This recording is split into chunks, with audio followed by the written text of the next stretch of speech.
Hi everyone, happy Wednesday. Thanks for joining us today for lunch for Flipper's lunchtime webinar. We're so lucky today to be joined by Leanne Bamford. As a lot of you would know who Leanne is, but I'll just do a quick recap for those that aren't so familiar. So Leanne's a social worker who's been working in the family law arena for many years, back since 2003. First as a family consultant with the Family Law Court, and then as a private practitioner, mainly as a family report writer. Leanne's also trained in the area of collaborative law, which I know a lot of you are involved in as well, and can work as a child expert or a mental health neutral for mediations and collaborative meetings. And we're very lucky today to hear a somewhat modified presentation of what Leanne delivered last year in Paris, Through Their Eyes, Impact of Coercive and Controlling Abuse on Children. So this was a much longer presentation, but thankfully Leanne has agreed to compact it down for us as much as possible, but that means that today unfortunately we won't have much time for questions. So if you do have any questions, please email us at the Flipper website, just on the email address, and Verity will pass that on, and Leanne has said that she's happy to answer those questions as well. So take it away, Leanne. Thank you. Thank you, Shannon, and welcome everybody, and thank you for taking the time during your lunch hour to hear this presentation.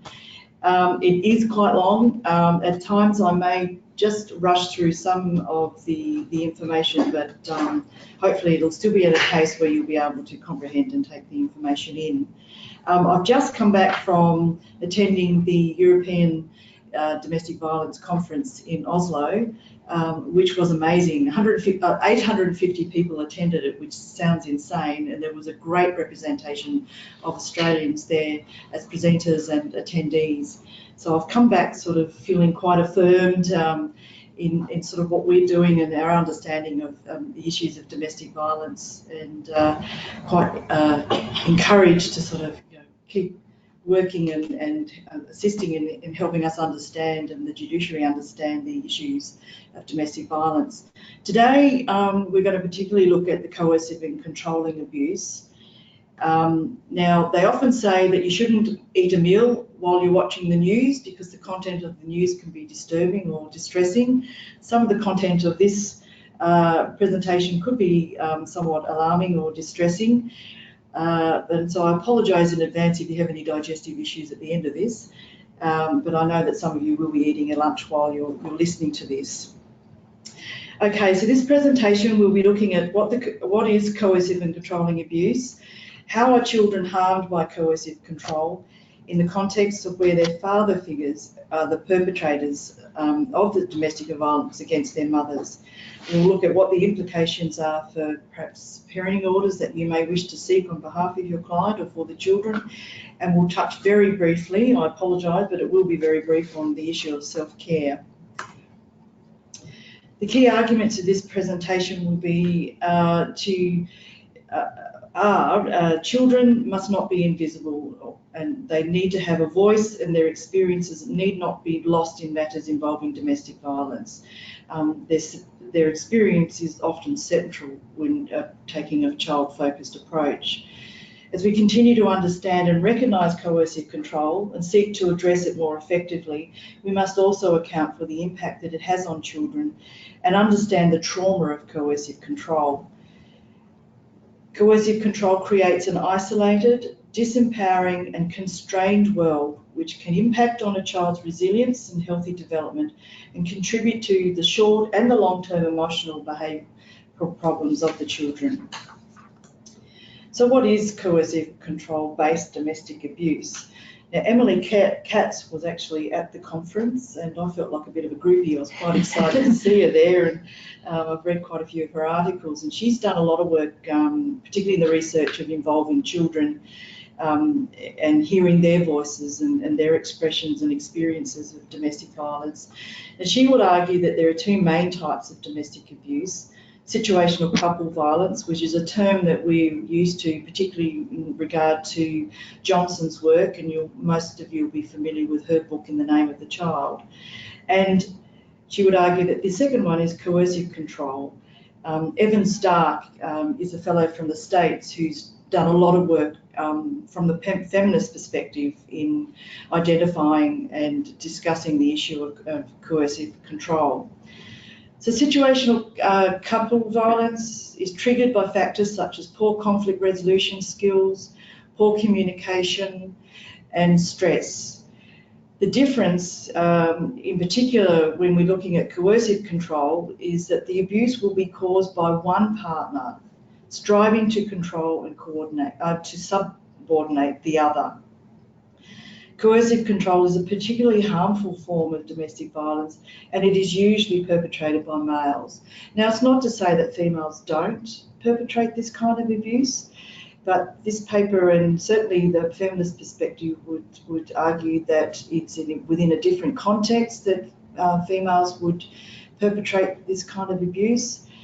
And certainly the statistics tell us that men are overwhelmingly represented and identified as often the perpetrator of coercive and controlling abuse.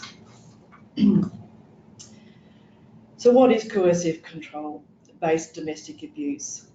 Most of us will be familiar with these, and we will have heard stories and accounts of perpetrators being involved in verbal and emotional and psychological abuse. There will often be control of time and space and movement. I'm going to elaborate a little bit more on that later on. There's the continual monitoring, including stalking, either during the relationship and after separation, rape, sexual coerciveness, the control of pregnancy, financial abuse and the denial of resources, isolation from sources of support, and of course physical violence, intimidation, threats of violence against the survivor and also their loved ones, property and including children. Now I can't boast, I thought I was very clever and had devised this and drew this up, and then found out that Claire Murphy had already beaten me to it and has used this as an analogy and actually copyrighted it. So I don't have her, I didn't cite her on this, and I apologise for that, but she's somebody who does a lot of work around coercive and controlling abuse, I think in the northern Queensland area.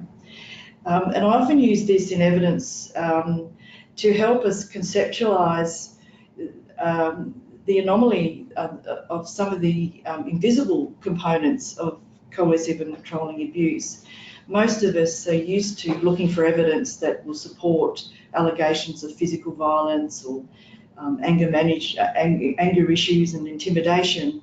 And like a typical iceberg, that may present 90% of the issue and the part that we see, but it's what lurks underneath. And there's a great article by a family lawyer, his name escapes me, but her paper is actually called What Lurks Beneath, and she talks a lot about the insidious nature and the invisible nature of coercive and controlling abuse. There's a social worker from Canada, Gary Derenfield, and he's got a Facebook page, and he talks about the issue of capturing coercive control is really difficult, and it's a bit like trying to grab hold of smoke. You know it's there, you know it's present, you can see it, but you just can't grab it. And I think that's one of the huge issues for us when we're faced with the issue of coercive and controlling abuse, is finding that evidence that supports the allegations or the assertions that have been made by victims and children. And so some of the things that will be lurking underneath, or maybe invisible, that may be happening on a daily basis, are things such as isolation, shaming, blaming, gaslighting, sexual violation, stalking, and I'll leave you to sort of read the others. But it's incumbent upon us to sort of listen to our clients' stories and hear and attempt to identify some of these issues that they may be describing. Because sometimes women don't even recognise that they're in a coercive and controlling abusive relationship. Now, most would argue, those that are doing the research, and particularly Stark does, he argues that coercive control is rooted in gender inequalities. It's women's traditional roles, and they are chiefly targeted for coercive control. Male perpetrators will seek to control their female partners and how they clean, how they cook, how they parent, how they dress and perform sexually. Stark also argues that the expectation that males should be in charge is deeply embedded in Western culture. I really wish we could say it was deeply embedded, and I think we have made some progress, and we are beginning to recognise some of the issues within our culture, but certainly there are still some issues there that support a context of abuse against women. This also provides a supportive context for males to coercively control and a hostile context for any female attempting to challenge such behaviour. It's not unusual to see in the press stories where there may have been a homicide or a brutal assault, and the story will be that the mother or the woman has indicated to the perpetrator that she wishes to leave, somehow insinuating that there was some justification to his behaviour. And not only is she then the victim of the abuse, but she's also then seen as the cause of the issue. There's very much a double standard there when we're trying to understand the context of coercive and controlling abuse. The issue is one of a systemic power inequalities and a society that supports men's entitlement to a range of gender privileges. Fisher, that I've got there, she's an Australian researcher, but she's pretty brutal about the family court and sort of argues that at times domestic violence isn't identified or and that women are not necessarily believed, and I don't think that's the case. I think we are very aware of these issues, and what we struggle with is finding that evidence that helps support the material that needed to assist the judiciary. It's important to recognise that men who seek to coercively control women do so because of a range of benefits that are high, and that the risk of being caught or stopped is low. The benefits for men are great. He's likely to have his food prepared for him, have the house cleaned, have children prevented from disturbing him, and have sex on demand. He's likely to gain material benefits, including money and other resources. He can keep her under control to prevent her, any risk of her having any affairs, or seek support from friends and family. Although some perpetrators use physical violence frequently, others use little or none, instead preferring to maintain dominance over their partner through activities such as psychological abuse and the control of time, movement and resources. Now, you will know that you've probably had many matters where the mother has said, well, no, he didn't really hit me, or there's only been one or two sort of incidents towards the end of the relationship, we might call flashpoints, but they will still report that they were, their partner was controlling and abusive, and sometimes they find it difficult to articulate what that behaviour and what their experience actually was because of the insidious nature and the covert behaviour that abusive men employ. So rather than arising from conflict or stress, coercive control is used to suppress the potential conflicts or challenges to perpetrators' authority. So often you may see that the violence has only come about because his authority has been questioned, or she's starting to fight back, and he's beginning to feel like he's losing control. I think we need to take this into consideration when we make orders or recommendations, and I have to ask myself this when I make recommendations for perpetrators to go along and do anger management programs. Anger management programs are good, but they're a behavioural change program, and often it's not so much the behaviour that has to be addressed and changed straight away. It's understanding the dynamic of their need to have control within the relationship. So universally, victims of domestic violence report that it is the non-physical elements of abuse that cause them the most pain and trauma, both in the short and long term. Just got a funny little cartoon there, but it does it. I do think it needs us. We do need to question the efficacy of these programs, or perhaps the timing of when we are going to invite perpetrators to reflect and take responsibility and reach some benefit from anger management courses. Okay. Features of coercive control. So victims tend to experience coercive control as an ongoing, cumulative experience and not as episodic. You'll find that often the physical violence is that which is episodic and sometimes cyclic, whereas controlling and coercive abuse will be ongoing. It's often something they live with on a daily basis. You'll hear women talk about feeling like they were walking on eggshells. You'll hear children saying, you know, we were listening out for how fast Daddy's car drove up the driveway and how hard he slammed the door as to whether, you know, we needed to go and hide in our bedrooms for a while. And, you know, they get programmed to be used to this kind of thing on a daily basis. Perpetrators of coercive control engage in minimising, denying and blaming others for their abuse. So she made me cross. If she hadn't have done blah, blah, blah, if the children had been quiet, it's always somebody else's fault. And then if they do accept that something happened, you know, there's justification for it, or they'll minimise it. It wasn't that bad. She's exaggerating. She's put the kids up to saying that. Perpetrators often claim to be the real victim of the relationship. I've had big burly fellas in my office tell me, yeah, she hit me too.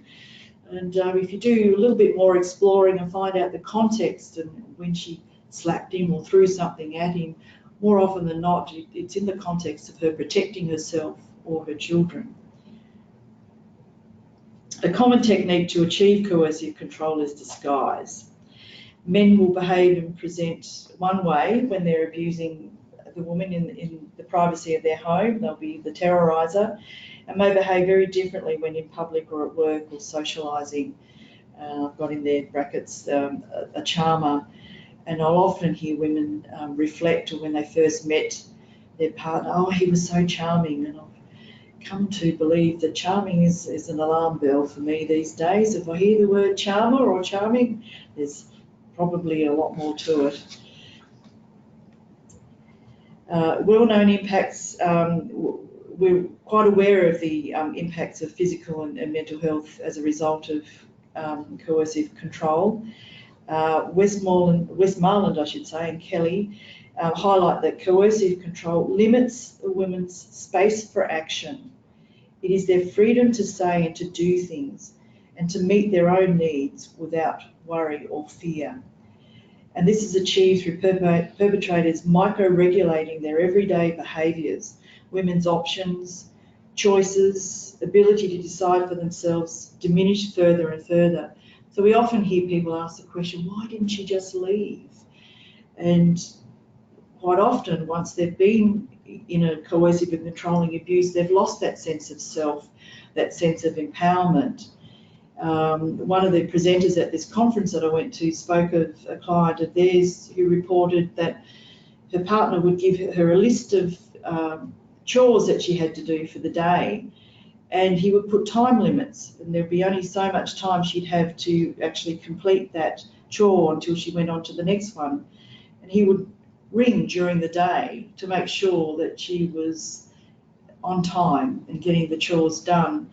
And as the children got older, he was ringing the children and asking them to check up on mum and make sure that she was getting her chores done. And so he'd invited them or colluded with them to start taking on this coercive and controlling environment within the house. Pretty scary stuff and very concerning. And not only do they micromanage their partners, but they'll also impact on their children. And children will frequently suffer from limited opportunities to choose, to feel free, and to develop a sense of independence and competence. The constraints on their freedom and autonomy and voice to contribute to disempowerment, there's a loss of self and a loss of confidence in women, as I suggested. And Katz, again, I quote her, and you know, she talks about children being aware of this. They may not say it in so many words, but if we listen to them, they do tell us stories of how it was like living in a house where coercive and controlling abuse was perpetrated and how it impacted on them and how they viewed their parents.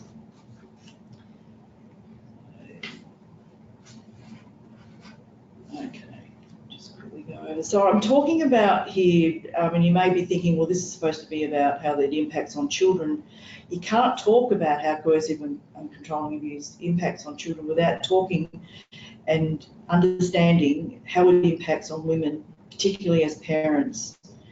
Mothers will often be wrongly held accountable and often held themselves accountable for the impact of domestic abuse on their children. This is often seen when child protection services become involved. I can remember as being a child protection officer back in the early 90s, removing children from domestically violent homes and writing in my notes, the mother was unable to protect the children. And I reflect on that now and sort of cringe and think, well, she wasn't the one perpetrating the domestic violence, and yet there was an expectation that she take responsibility. And whilst there's still that dilemma that while the children remain in the household, they're at risk, we are focusing the responsibility on the wrong person at times. Perpetrators trap mothers and children into unrealities shaped by manipulations, distortions, excuses, minimisations and denials designed to keep them confused. An example of that is a young lass that I've been seeing for therapy, and she's given me permission to speak about this, but she got an email from the father of her child about a week before school started, and it was her first year at school, and he said, I want to buy our daughter her uniforms for school. And being a good mum, she'd already prepared and bought the uniforms, so she wrote back and said, thanks for the offer, I've already bought the uniforms and I've got a couple of extras. How about you buy her sports shoes and some of her books? And he wrote back and said, I think you misunderstood me. I said I wanted to buy our daughter her uniforms. Tell me where I can go to buy them. I won't be giving you the money.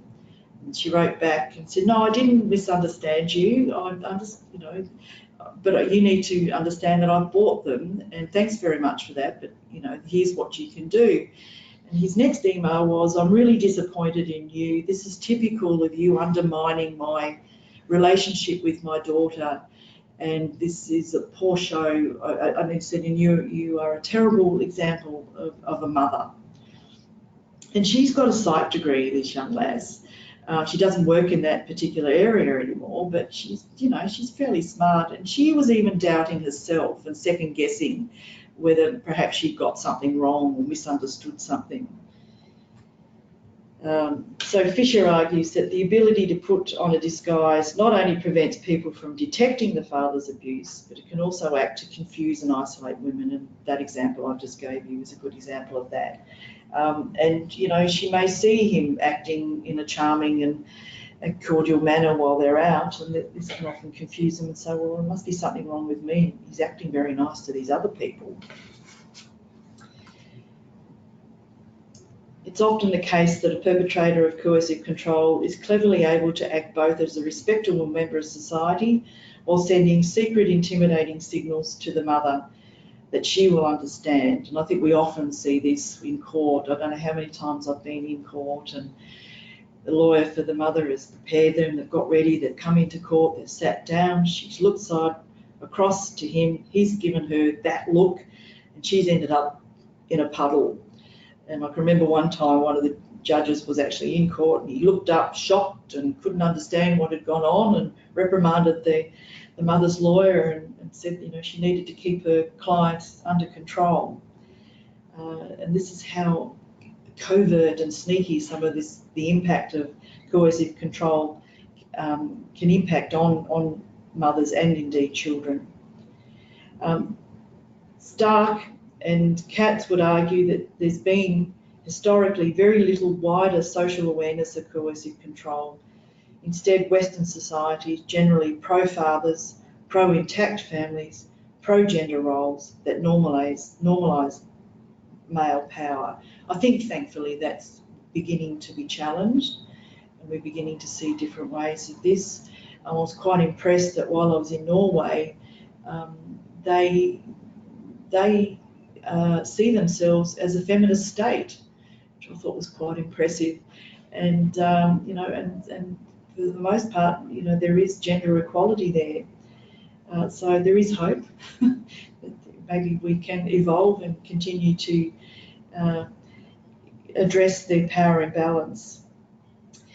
But when these kind of things manifest, it's not unusual that, you know, women living with coercive controlling partners can't be expected to recognise the impact that this is having on children. And there's arguments that mothers require multi-layered supports to enable them to recognise this, and the support to distance themselves and to protect their children from the abuse. I'm not going to discuss that, but it's worth having a look at. Again, it's a model that helps you understand how coercive or controlling or domestic violence and the abuse of women impacts on their role and capacity as a mother. Control of time and movement. I wanted to talk a little bit more about this because I think this is quite important and something we need, I think, at times to take the time to unpack when we're talking with our clients or even with children. Again, Kat's research found that coercive controlling fathers demanded high levels of attention from the mothers at the expense of children. And some of those quotes illustrate that quite plainly. And you know, children were missing out on the nurturing and the interaction with their mothers by the fact that their fathers were demanding the time of their mother. This will often manifest with an extreme ambivalence by the child towards the abused parent.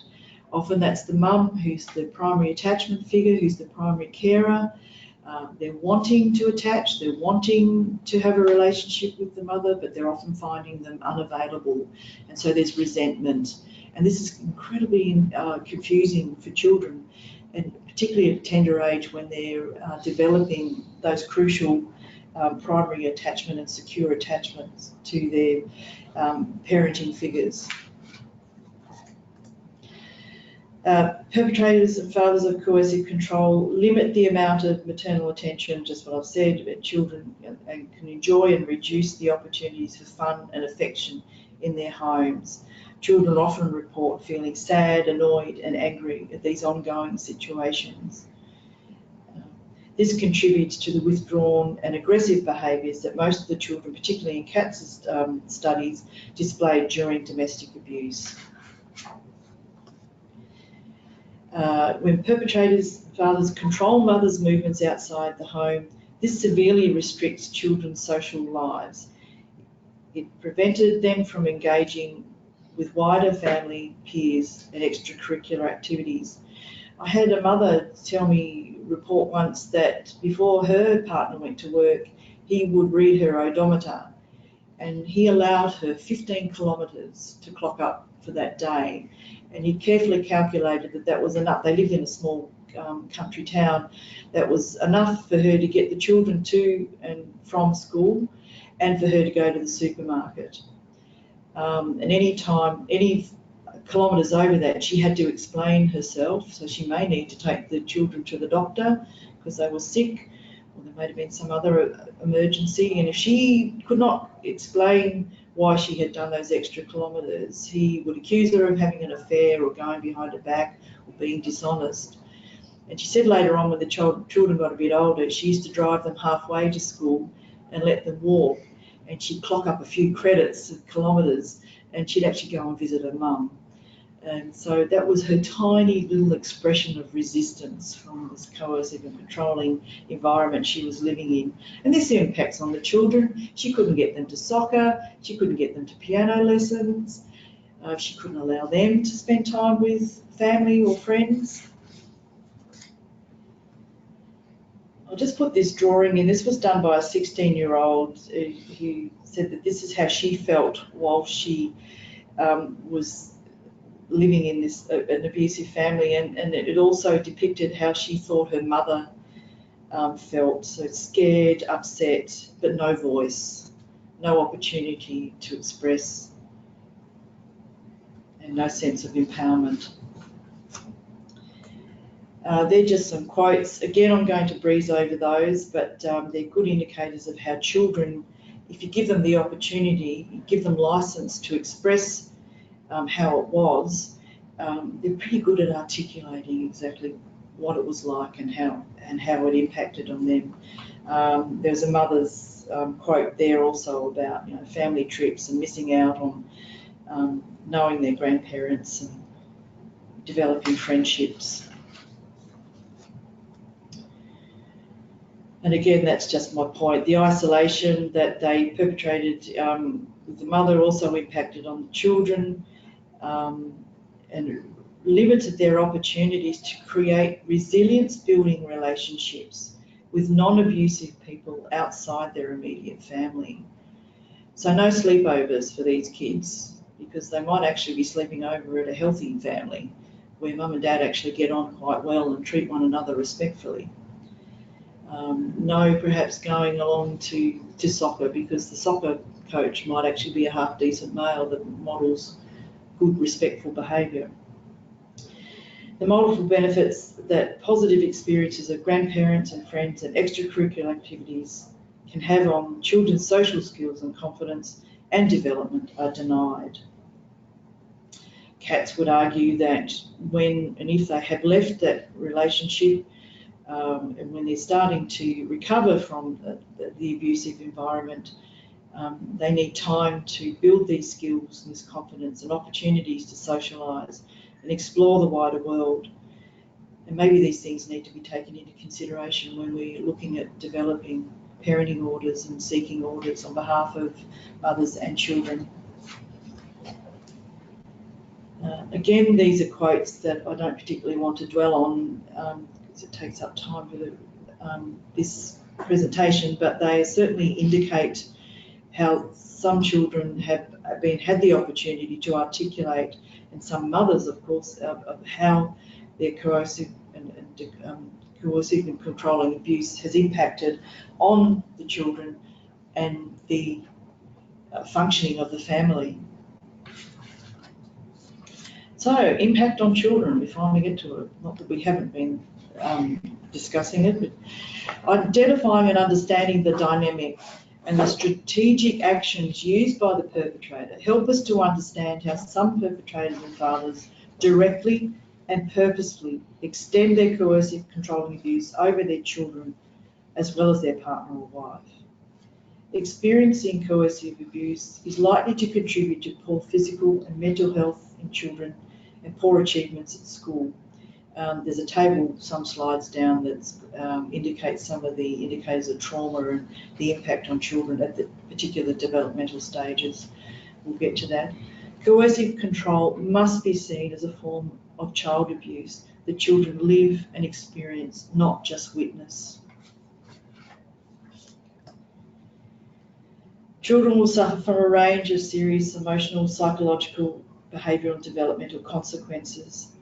Children raised in the abusive households are also at an increased risk of perpetrating the cycle of violence in their own adult lives.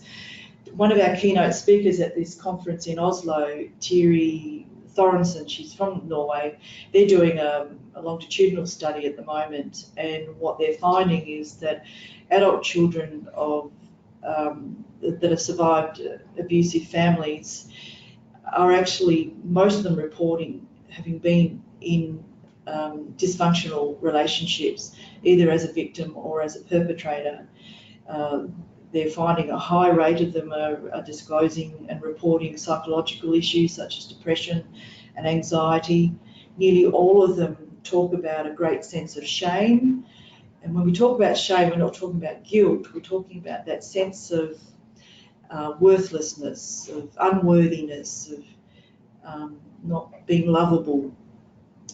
And nearly all of them, according to this researcher, reported feeling lonely, that there was a great sense of loneliness. And when I was listening to her, it reminded me that the UK government have actually appointed a minister for loneliness. And kind of thought it was comical at first, but beginning to think that it's quite a real and desperately needed area that the government needs to make some public policy around. It's also worth noting that the UK in 2015 legislated that coercive and controlling abuse was a crime. I look forward to the day when something like that is achieved here in Australia. So coercive and controlling abuse can impact on a child's development. We know that children's development will ultimately occur in a nurturing environment. A coercive and controlling environment is far from a nurturing environment. As we've already established, the control and the abuse towards the mother impacts on her capacity to nurture and to be a parent. And what we find is that when the environment is insecure and frightening, normal tasks of development may be adversely impacted. So we'll often hear that children have speech issues, concentration issues at school. They might have been diagnosed, and I would argue sometimes misdiagnosed, as having ADD, or they might be on the spectrum.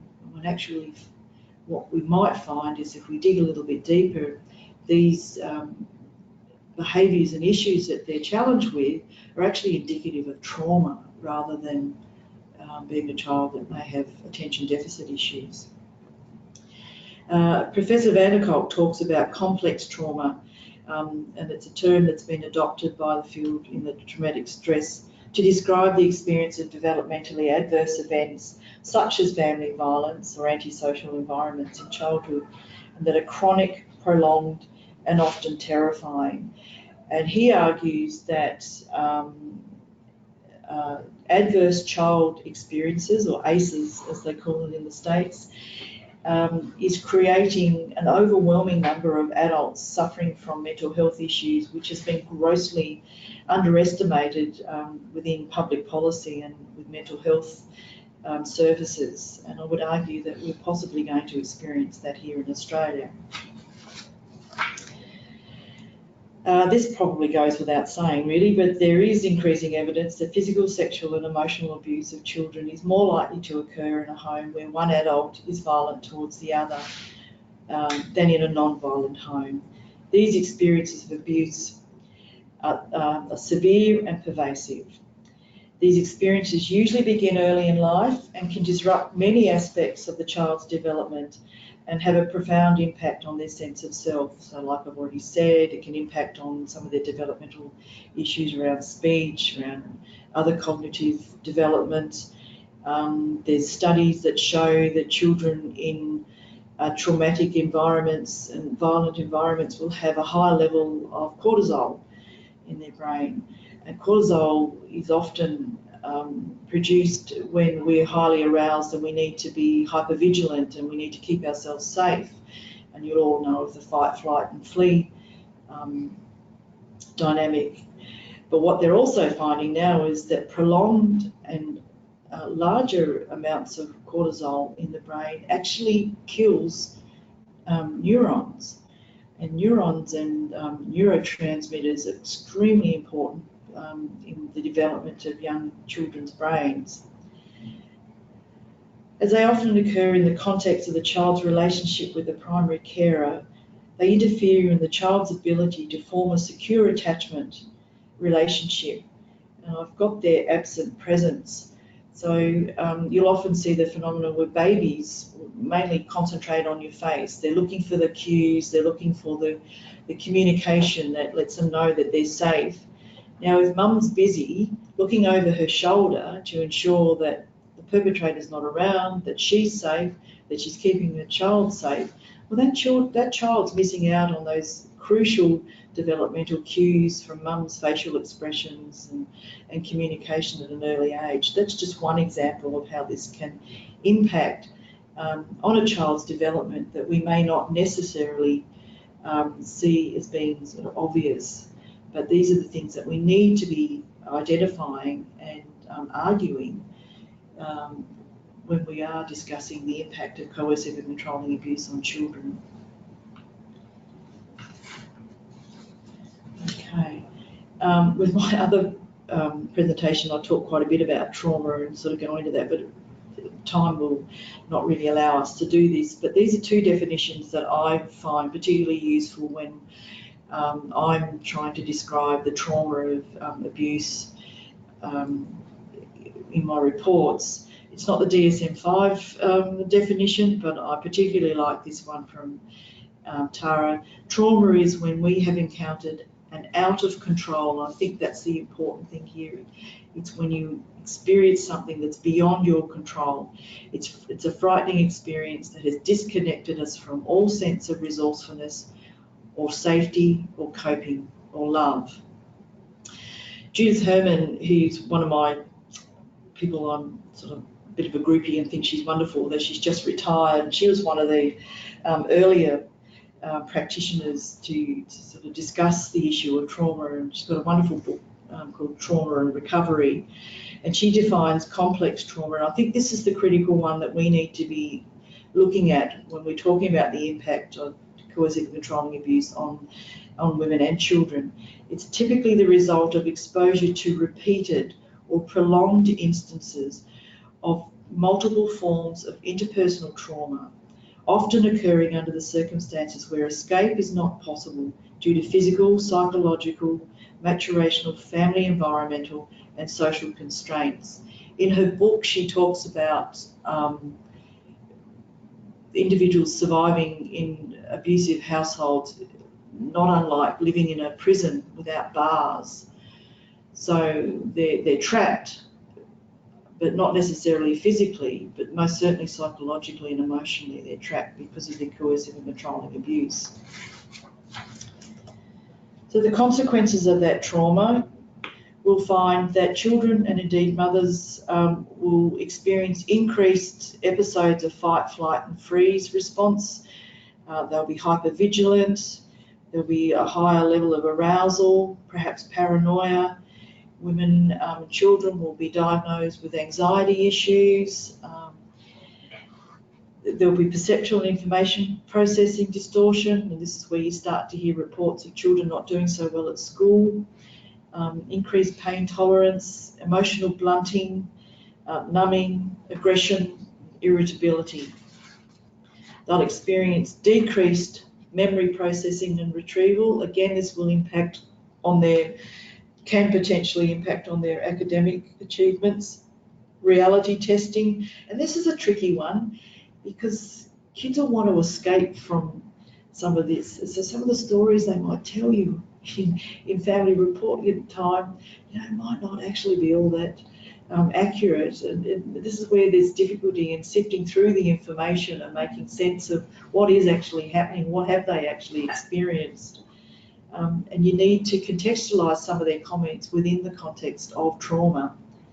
There'll be decreased body and emotional awareness and a decrease in their immune response. So many children, I hear reports, they've always got a snotty nose and a runny nose or a chest infection or an ear infection. And, you've got to ask yourself when you're hearing reports of children always being sick, is this actually a compromised immune system because of the trauma they're experiencing? Janine Fisher is another wonderful practitioner that's done a lot of work around trauma and understanding trauma and working with adults, both male and female adults that have experienced abusive relationships and families.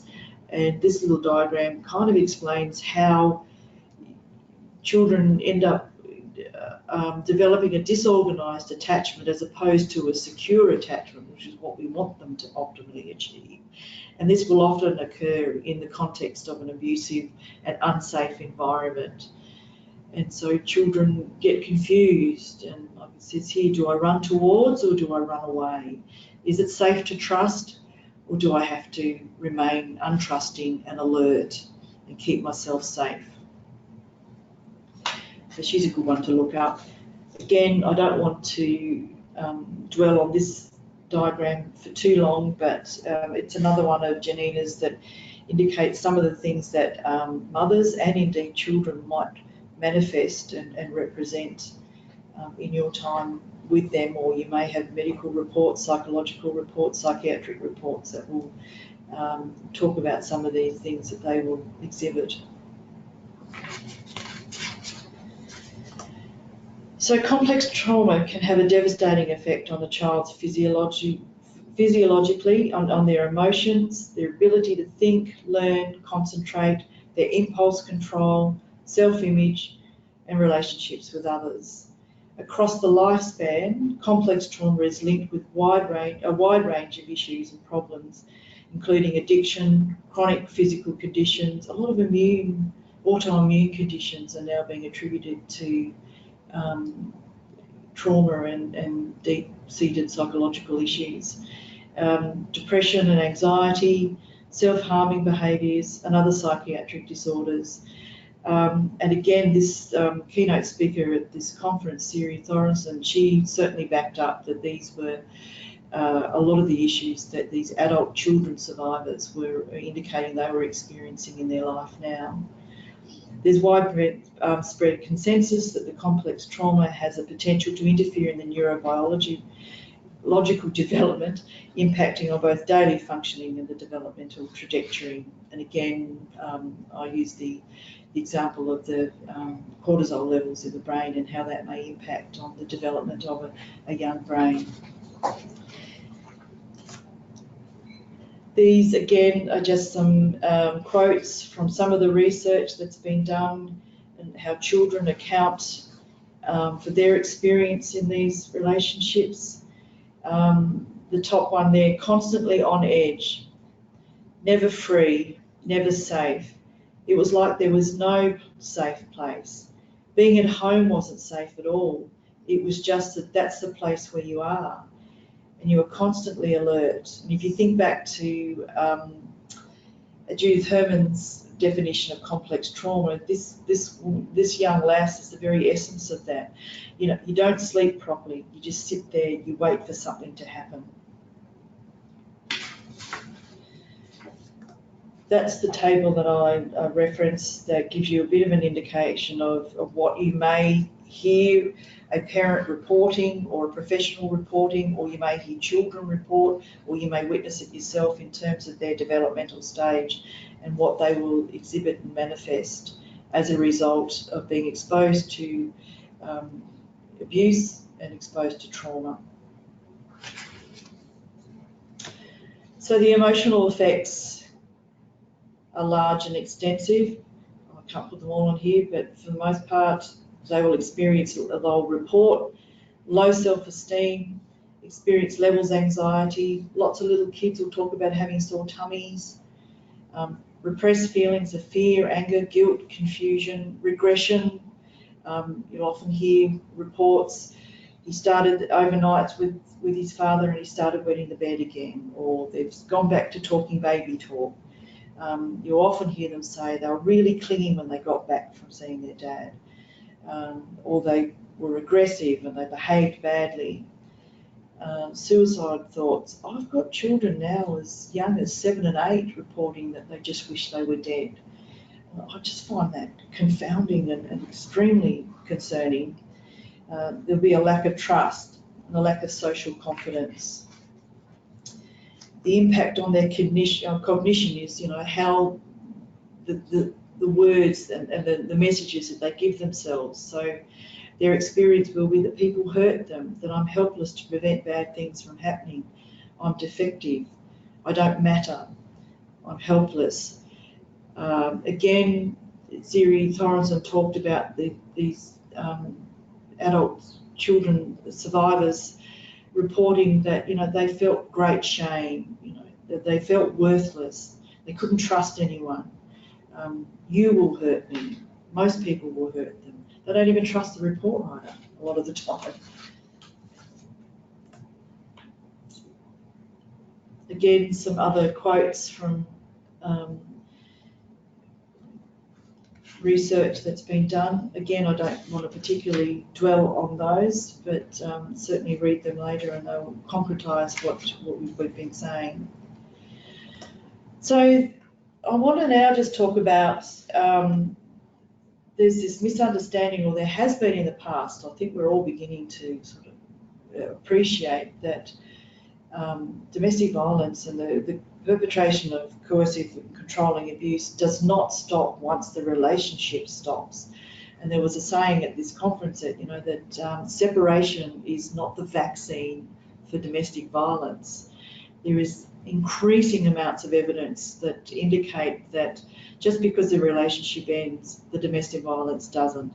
And it often continues, and it is often perpetrated by dads through contact with the children, and particularly at handovers. Fathers would say or do something that would be meaningless to others, but meant something to the mother or the children. And I'm reminded of a matter where I had 4 little children. The little one was only 2, so he didn't have much to say, but the other 3 older ones, all in their own age-appropriate way, described in great detail, which I will not divulge, how Daddy killed the pet dog. And he denied it and said it was rubbish and the mother had put them up to it, but they could tell me where they saw Daddy bury the dog, and it was fairly convincing that it had happened. They also reported that there were interim orders put in place before I did my assessment, and the first weekend that they spent with their dad unsupervised, he bought them a puppy, and they were absolutely horrified. And they didn't react the way that he wanted them to, and he thought they were very ungrateful, and again he blamed the mother for this. And they were telling me that when Dad got really crook on them, that was their words, and was mad with them, he would kick the dog bowl, and they knew that that was his little sign that if they didn't toe the line, the dog was in for it. Now we call that symbolic aggression. And how do you capture that? And so I spoke to the father about this again. He said that was rubbish, and probably the bowl was in the way and he didn't see it, he accidentally kicked it. And again, he accused the mother of putting the kids up to this, but it was very compelling and very concerning and very believable as far as I'm concerned. That father doesn't have time with his children anymore. Something worse had to happen, unfortunately, for the court to be convinced that the children were at an unacceptable level of risk seeing their father, and yes, they don't see him anymore. So that there was actually a no contact order made in that matter. Far from being all over now, the relational consequences of domestic violence or abuse continue through contact and leave children vulnerable to continued parental conflict and exposure to abuse. Stephanie Holt, who was also at the conference, and I was really excited to sort of actually go and meet her because I read a lot of her work, she argues that abusive men need to be held accountable for their behaviours before contact begins.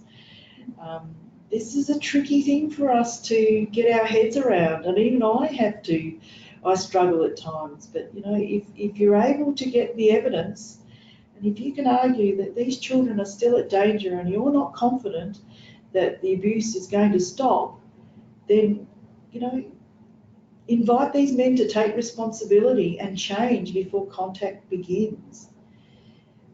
Such accountability should provide space for children and women to recover from the abuse that they're all experiencing.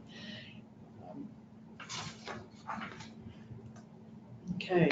Research has shown that abuse of motherhood will continue after separation. This is linked to it. So again, this is more research. Jeffries and I think Morrison are both Australian articles, if you want to get them. Morrison, I think her actual paper is called All Over Now, so I've stolen her words there. It's therefore important to recognise and consider the impact of ongoing relational consequences of domestic abuse when considering children's contact arrangements, particularly in an interim. Don't even think about final orders yet. Let's just get these people safe. Let's help these children start to recover.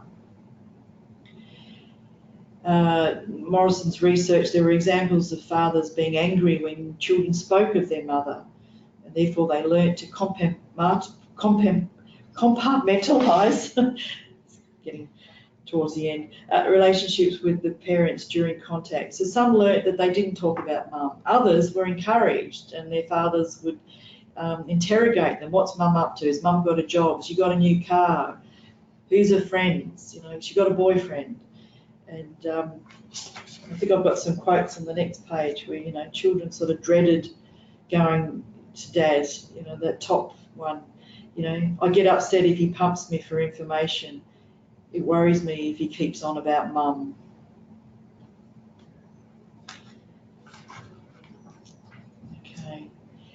There has been in the past a great deal of criticism about the best interest principle and that it's somewhat ambiguous and at times susceptible to personal values and prejudice.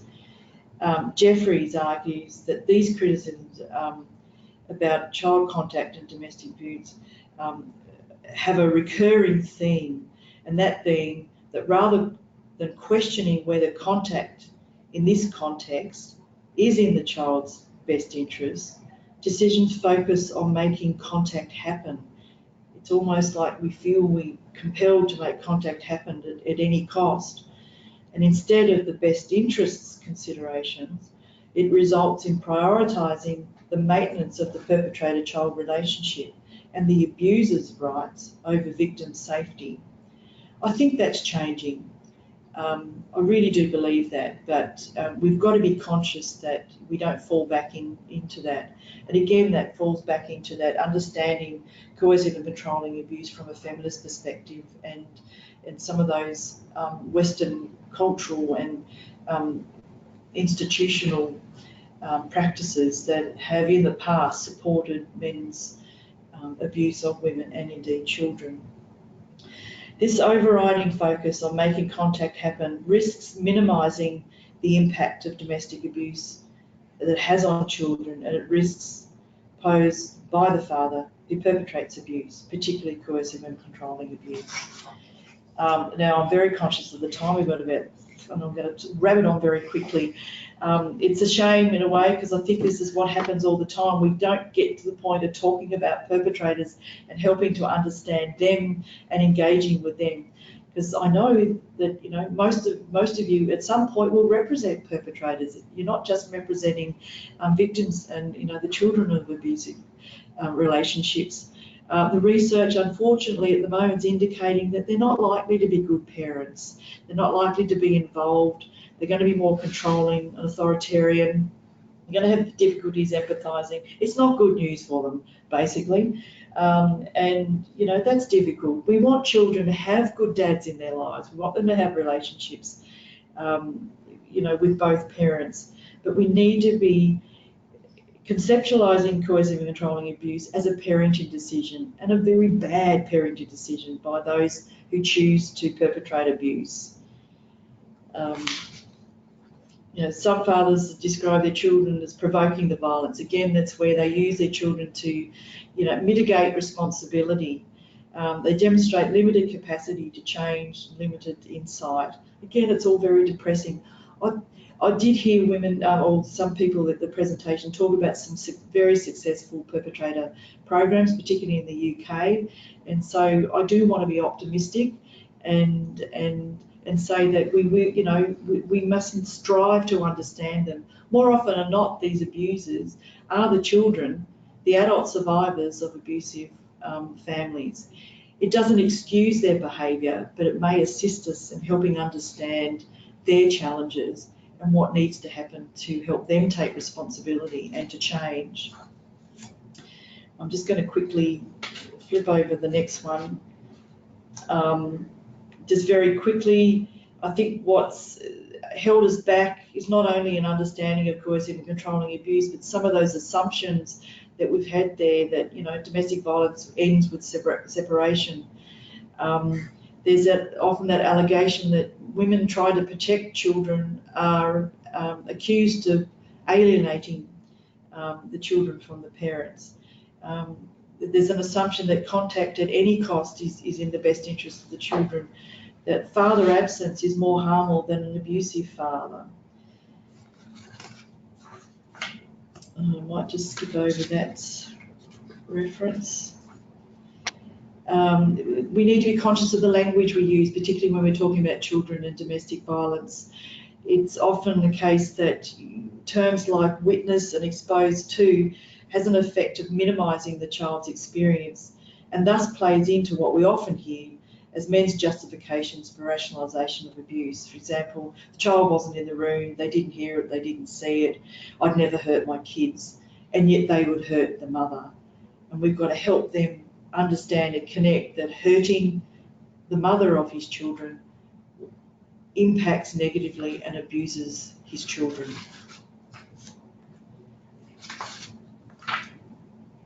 Okay, we might just skip through some of those. So hopefully what I've managed to do today is raise the issue of the complexity of coercive and controlling abuse and the covert nature of it. We need to be able to identify and recognise the negative impact that domestic violence, particularly coercive controlling abuse, has on mothers and children. We need to make perpetrators accountable.